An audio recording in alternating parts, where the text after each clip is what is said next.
Parashat Vayeshev. Comment les Shvatim pouvaient-ils envisager de tuer Yosef? Comment les tribus pouvaient-ils avoir l'intention de porter atteinte à leur jeune frère? Le Midrash explique qu'en réalité ils avaient un raisonnement fondé. Pour eux, Yosef qui prétendait à la royauté était un défi envers la royauté de Yehuda. Or nous savons, tout celui qui vient se rebeller, qui porte atteinte à la royauté d'Israël, mérite la peine de mort, donc Echayav Mita.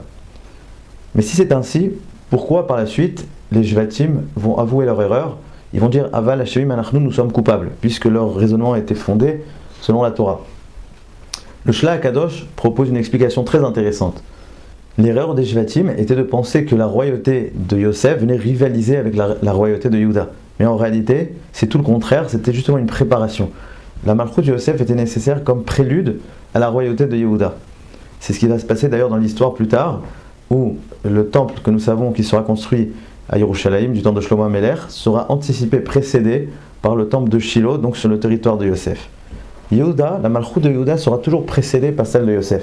C'est ce que nous savons d'ailleurs selon le Gaon de Vilna, qu'à la fin des temps, donc lors de la rédemption, il y aura le Mashiach ben Yosef qui préparera le terrain, qui va se battre contre Armilus Aracha, et après cela, une fois qu'il va mourir, selon certains avis, eh bien, il y aura la place pour Mashiach ben David. Donc il y aura Mashiach ben Yosef, et ensuite Mashiach ben David.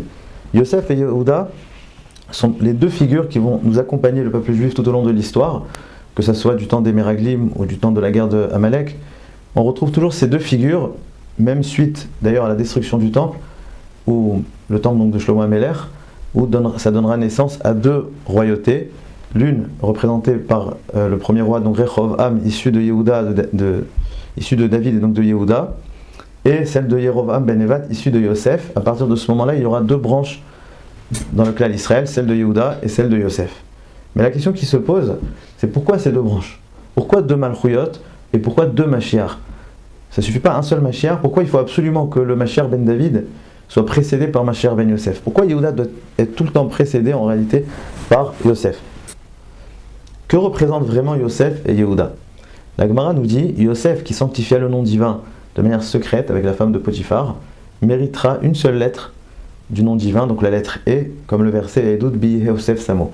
Yehuda, en revanche, qui sanctifia le nom divin de manière manifeste, de manière dévoilée, lorsqu'il a avoué Tzadka Memeni, elle est plus juste que moi, méritera les 4 lettres du nom divin, comme nous savons, donc Yehuda, qui contient les lettres de Yudke Vavke. Yehuda représente, est associé à l'idée du dévoilement, de tout ce qui est public. Yosef, il est secret. En réalité, cela provient de leurs mères respectives.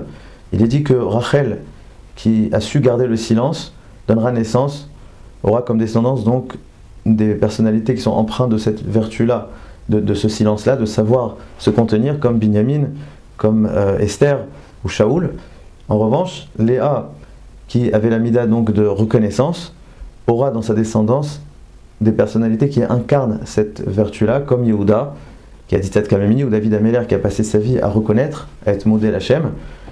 Et donc on a ici deux aspects. On a l'idée du silence, l'idée de la reconnaissance. Le silence, c'est la capacité de se contenir, de se maîtriser, de se dominer. Ça, c'est Yosef Hatzadik, qui même en Égypte va être résistant, va résister à la tentation. Alors que Yehuda représente plutôt l'idée du dépassement de soi, l'idée d'être capable de se relever malgré la chute, que bien qu'on trébuche, on est capable de se relever. Et donc ces deux dimensions, un petit peu, on pourrait dire un petit peu le tzaddik et le Baal Teshuva.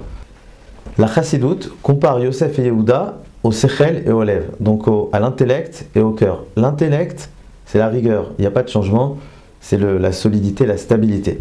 Le cœur, en revanche, c'est le changement, c'est les émotions, c'est les humeurs. Le changement peut emmener à des chutes, mais en même temps, il offre la capacité de se relever. Il faut bien comprendre, la vraie vie de l'homme se trouve dans le cœur, se trouve dans la vie active, donc dans la vie avec les émotions, la joie, dans la sphère émotionnelle de l'homme, je dirais. Mais pour cela, il faut une base solide, il faut un cadre. Cette base, eh bien, elle est représentée par Yosef. Yosef, il est Midat HaYesod, c'est la base du monde. Parce que le monde a besoin du tzaddik, qui ne faute jamais, a besoin de Yosef, donc, pour faire tenir ce monde. C'est le cadre de ce monde-là. Mais au sein même, à l'intérieur de ce monde, la vraie vie se trouve donc chez Yehuda, la dimension de Yehuda, qui est le monde des émotions, le monde des changements. Puisque le monde représente évidemment des échecs, des réussites, etc. On pourrait comparer d'ailleurs au Aaron et à la Ménorah. On sait tous que dans le tabernacle, il y avait le Aaron et la Ménorah, qui représentent les deux la Chorma, la sagesse de la Torah. Mais le Aaron était caché, était discret, dans un endroit où seul le Kohen rentrait une seule fois par an, alors que la Ménorah, bien au contraire, elle vient éclairer, elle vient apporter de la lumière. Le Aaron est caché parce qu'il est un petit peu comme Yosef, qui représente cette dimension-là de secret. C'est lui qui va faire tenir le Beth Amikdash, c'est lui qui représente, qui est le socle de cette Shekhinah. Mais la vraie vie, elle se trouve où? La vie dans laquelle nous vivons, c'est autour de la Ménorah, là où il y a le Shulchan, là où il y a le Mizbeach. Et il faut bien comprendre, cette Ménorah, la lumière de la Ménorah peut exister à une seule condition, s'il y a le Aaron qui est bien caché à l'intérieur. C'est un peu ça l'idée du Shla HaKadosh qui nous dit que Yosef, la Malchut Yosef, la royauté, et la préparation, vient préparer le terrain à la Malchut de Yehuda. Pour pouvoir vraiment exister, pour pouvoir laisser nos émotions s'exprimer, eh bien il faut un cadre. On pourrait prendre l'exemple simplement par exemple de la Chassidoute.